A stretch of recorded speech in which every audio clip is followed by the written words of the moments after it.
Ассаламағалейкум, қадірменді әлеумет.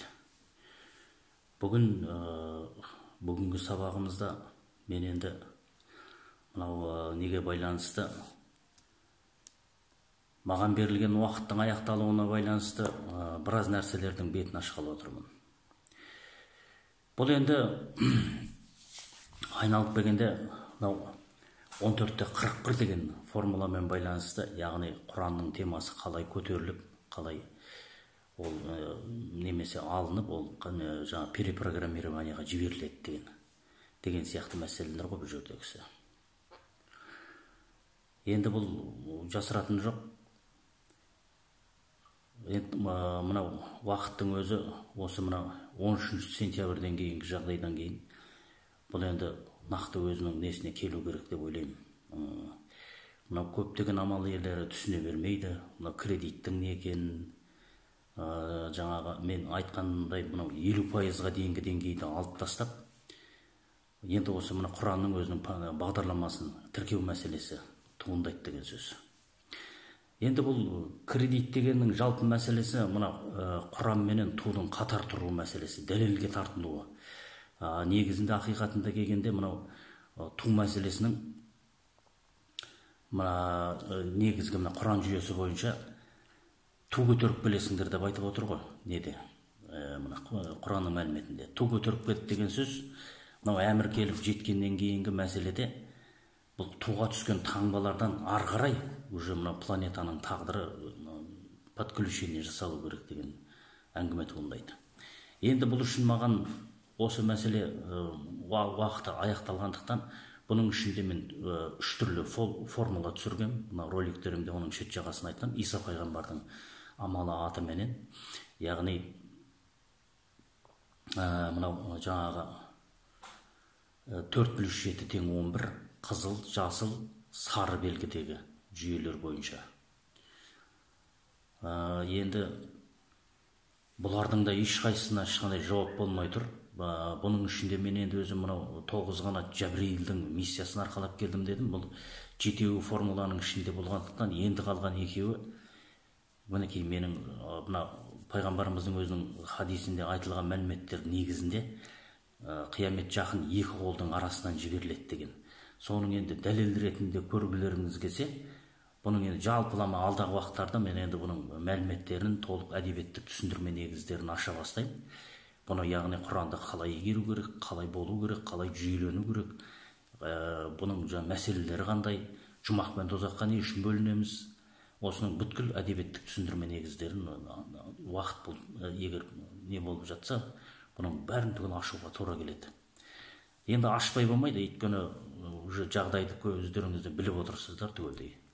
Мінекей менің қолыма қараңыздар. 2 қолдың арасында жақын деген сөз қиямет. Мына нәрсе бұл Құранмен байланысты. Яғни мына нені адам деген серияны 14-41-дің разработкасы бойынша неге салу керек? Яғни оқтың ішіне салу керек. Перегонка измерения. Бұның негізгі плюсовой позициясы 7-ші оқ деп аталынады. Возвращение к Аллаху дейді. Аллахқа қайтып оралу. Егер мүмкін болмаса, мынау қияметтің қыл көпірінен өтетін жағдай ғой. Несі жаңағы минусовой позициясы дедік қой, 7-ші оқ, возвращение к Аллаху. Плюсовой позициясы телепортациялық тамыр технологиясы. Яғни мынау аспалы жолдар салу, сосын перегонка жасап, оттарды құрықтау. Яғни былайша айтқанда жұмақ пен тозаққа бөліну мәселесі негізінде. Осының негізгі көріністері мен шет жағасын айтып кеттім. Бұл мына неде Қытай елінде көрініс беріп отыр деп. Одан кейін плюстік позициясы осылай, телепортациялық тамыр технологиясы. Минустық позициясы уже 7-ші оқ деп аталынады. Координаты Қырғызстан, негізі источный координат деп аталынады. Ішкі фактор бойынша сыртқы факторы немен де байланысты ар жағында. Тегеран 43 коды, Афганистан жеріндегі нелермен де. Одан кейінгі 3-ші этап бұл мынау немен байланысты. 997-ші код, Мысыр кодымен байланысты. Одан кейінгі 2-ші мәселе мынау ине. Бұл көпшіктің шығарылуымен байланысты. Бұны огня дракона деп атайды. Минусовой позициясы. Плюсовой позициясы көпшікті шығарып 16, 19, 61, 91 коды бойынша ықылас комплексін жүйелеу, кезіндегі Совет одағын орнына қою деген сөз.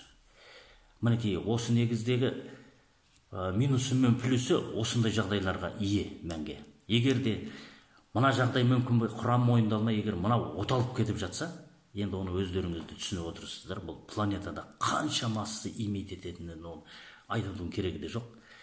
Ал мынау минустық позиция негізінде бұның огня дракона деп отқаны, енді ашығын айта кетейін, ядролық бомбардировка. Контрольный гибель цивилизации дейді. Жеңімпаз болмайды егер оталып кеткен жағдайда. Ал құрықталса, бұл ар жағында қияметтің қыл көпірінен өтіп, әлемнің гүлдену процесі басталады деген сөз. Енді оның барлығын түгелдей мынау былай болады, мынау былай болады деп айтқаннан бұрын, мен енді ешқандай ештеңке мойындалмағаннан кейін не президенттен де, не басқадан да мынау естіген адамдардың бәрі түгел құлақтары бітеу, бұның бәрі енді Құранда түгел толығымен айтылып тұр ғой.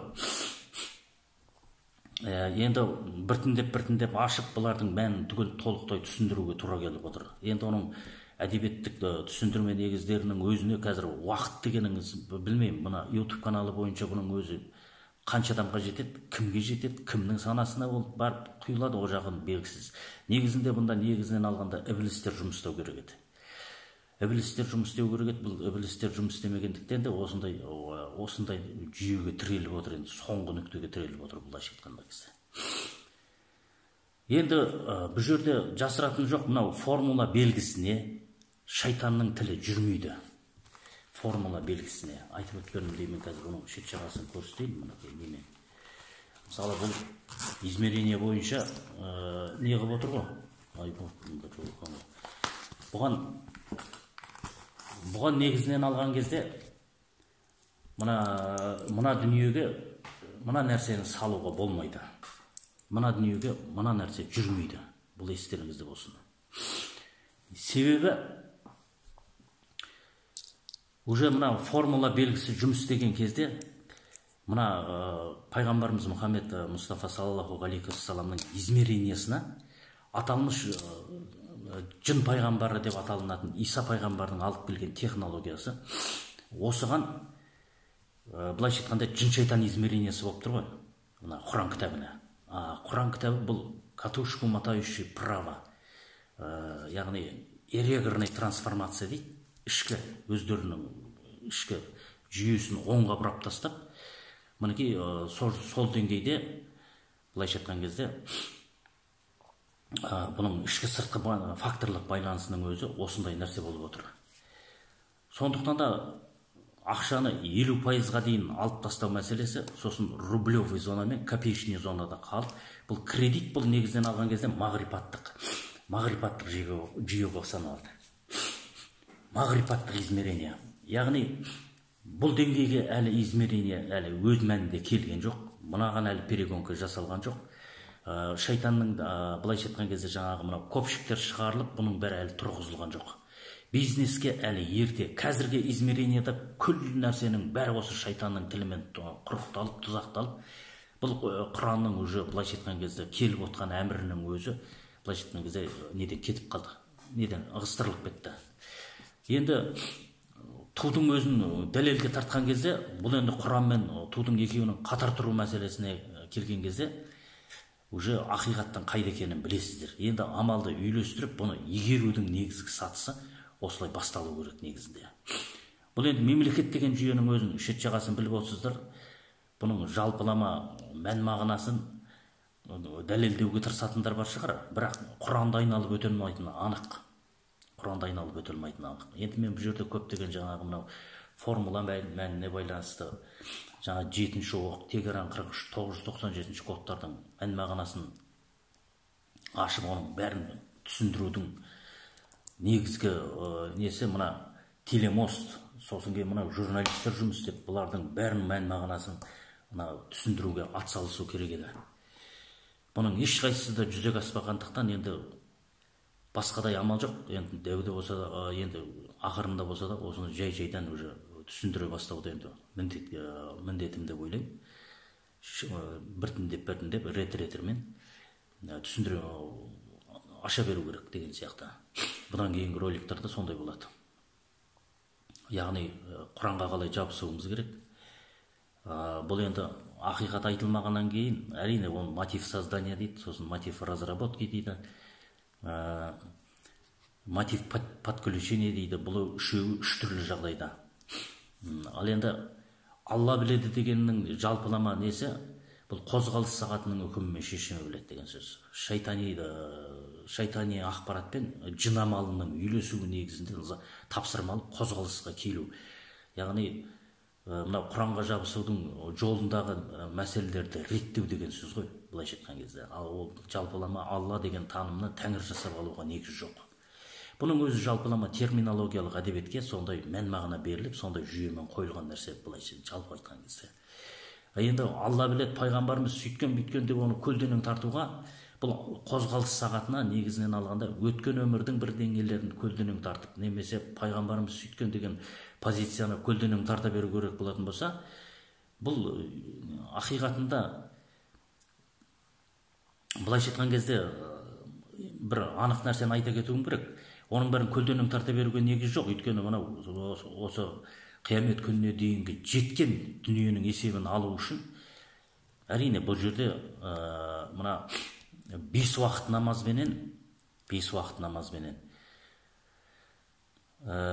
былайша айтқан кезде кімде кім оқыса бұны, бұлар қиямет күні сұраққа тартылмайды. Бұлар құтылушылар. 5 уақыт намазбенен. Өйткені мынау мұсылман мен кәпірдің арасын бөлеміз дейді ғой. Міне сол бөлген кезде бала еленуші тарап пен еленбейтін тараптың мәселесін бөлу деген сөз. Осыны бөлген кезде мына бала еленуші тараптың сериясы неге қалады жаңа катушки мотающие право и регерные трансформации дейді. Бұлар уже отключенныйға кетіп қалады. Міне енді сұрақ кімнен алынады? Кімдер тартылады сұраққа? Ту көтергендермен дәлелсіз дүниенің атыменен күллі дүниенің тепе-теңдігін бұзып, күллі дүниені талқандап жатқандардың есебіне тоқталады. Бұларға кәдімгідей тұсау салу, амалды үйлестіру деген сияқты толып жатқан сұрақтар мінекей осылайша туындайды.